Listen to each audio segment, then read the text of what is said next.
Coba fitur dengarkan berita di News Plus aplikasi RCTI Plus. Pemirsa, soal yang lagi rame-rame Pram ya, ricu-ricu di persidangan. Nah, buntut dari ricu di persidangan ini, Mahkamah Agung pemirsa resmi bekukan berita acara Sumpah Advokat Rasman Arif Nasution dan Firdaus Oiwobo.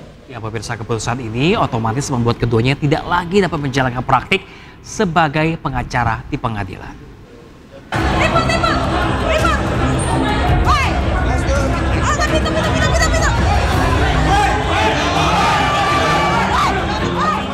Drama kericuan dalam persidangan kasus dugaan pencemaran nama baik antara Rasman Arif Nasution dan Hotman Paris terus berlanjut.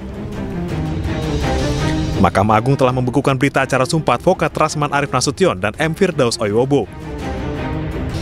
Pembekuan ini dilakukan berdasarkan penetapan Ketua Pengadilan Tinggi Ambon untuk Rasman Arif dan Ketua Pengadilan Tinggi Banten untuk Firdaus.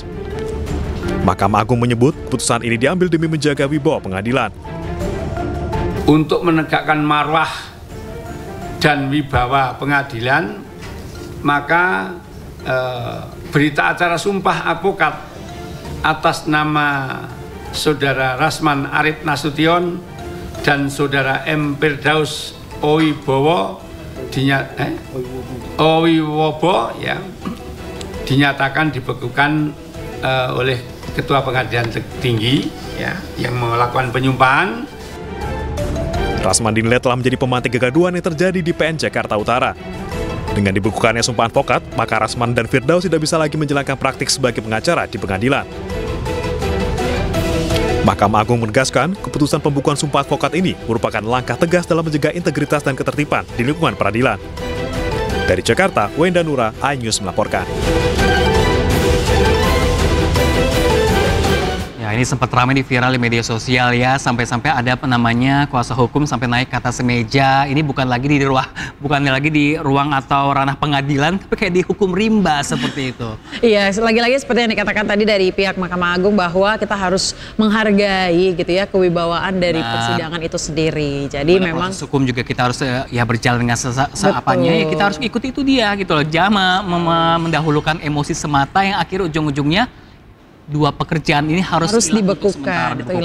Nah, ini juga berlaku untuk semua profesi sebenarnya ya. Iya, jadi harus diselesaikan dengan kepala dingin ya. Ya pemirsa, Hakim Tunggal Pengadilan Negeri Jakarta Selatan menolak pra-peradilan Hasto Kristianto. Ya, hakim menyatakan pra-peradilan Hasto ini kabur atau tidak jelas.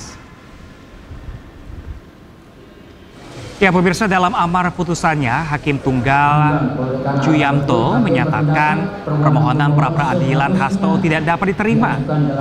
Dengan ditolaknya pra-peradilan ini, status tersangka Hasto Kristianto sah.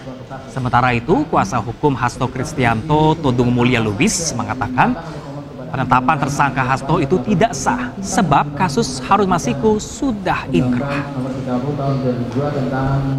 KPK yang diperbarui kabur atau tidak jelas, menyatakan permohonan pra-peradilan pemohon tidak dapat diterima, membebankan biaya perkara kepada pemohon sejumlah nihil. Demikian diputuskan pada hari Kamis tanggal 13 Februari 2022 oleh Juyamto, Hakim Pengadilan Jakarta Selatan kelas 1 khusus, dan diucapkan dalam sidang terbuka untuk umum pada hari dan tanggal itu juga oleh hakim tersebut dibantu bahwa permohonan pra-peradilan itu tidak diterima. Tetapi kami sangat menyayangkan bahwa kami tidak menemukan pertimbangan hukum atau legal reasoning ya, yang meyakinkan untuk bisa memahami kenapa pra-peradilan itu ditolak.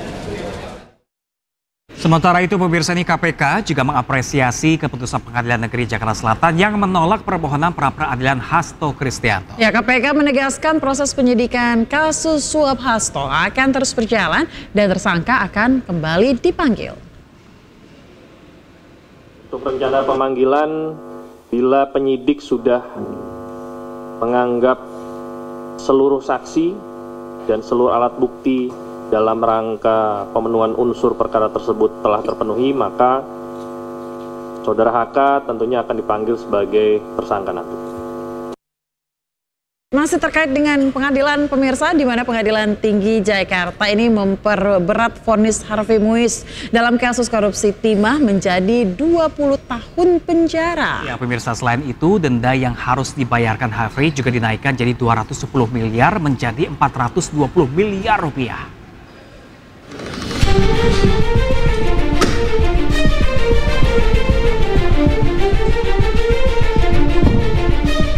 Hakim Pengadilan Tinggi Jakarta membacakan vonis banding terdakwa kasus dugaan korupsi tata niaga komoditas timah Harvey Muiz dengan hukuman yang diperberat menjadi 20 tahun penjara. Selain dihukum 20 tahun penjara, suami Sandra Dewi itu juga dihukum membayar denda 1 miliar rupiah, subsidi 8 bulan penjara, serta uang pengganti sebesar 420 miliar rupiah. Menjatuhkan pidana kepada ia terdakwa Harvey Muiz dengan pidana penjara selama 20 tahun dan denda sebesar 1 miliar rupiah dengan ketentuan apabila denda tersebut tidak dibayar akan diganti dengan pidana kurungan selama 8 bulan. Sementara Pengadilan Tinggi Jakarta juga memvonis pengusaha money changer Helena Lim diperberat menjadi 10 tahun penjara. Hakim Pengadilan Tinggi Jakarta menyatakan Helena bersalah melakukan korupsi pengelolaan timah secara bersama-sama yang merugikan negara 300 triliun rupiah. Menyatakan terdakwa Helena telah terbukti secara sah dan meyakinkan bersalah melakukan tindak pidana korupsi secara bersama-sama dan tindak pidana pencucian uang. Menjatuhkan pidana kepada terdakwa dengan pidana penjara selama 10 tahun, denda 1 miliar dengan ketentuan apabila denda tersebut tidak dibayar akan diganti dengan pidana kurungan selama 6 bulan. Dalam sidang banding perkara kasus dugaan korupsi tata niaga komoditas timah di Pengadilan Tinggi Jakarta, Harvey Muiz dan Helena Lim dinyatakan bersalah melakukan korupsi kasus timah yang menyebabkan kerugian negara hingga 300 triliun rupiah. Jaksa penuntut umum mengajukan banding ke Kejaksaan Agung dengan alasan keberatan atas vonis ringan terhadap Harvey Muiz dan beberapa terdakwa lainnya. Tim Liputan, iNews melaporkan.